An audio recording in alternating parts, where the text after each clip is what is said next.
C'est un rassemblement qui en dit long. Long sur la détermination et long sur les inquiétudes.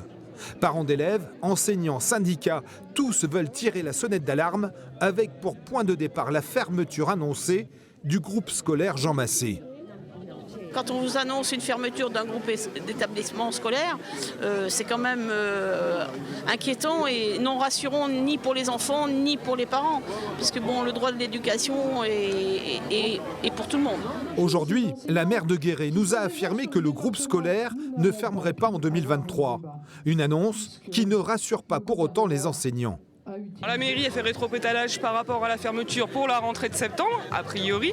On attend de voir malgré tout ce qui va se passer dans le cours de l'année. Après, on est là aussi pour défendre le service public, pour défendre les chiffres de fermeture de classes qui sont annoncés par le ministère cette année, qui sont quand même assez énormes.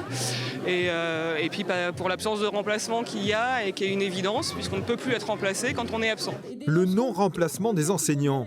Un problème avant tout structurel pour les syndicats. Depuis la rentrée, on a embauché quand même 27 contractuels enseignants. Ça ne résout pas le problème. On a encore tous les jours des absences non remplacées.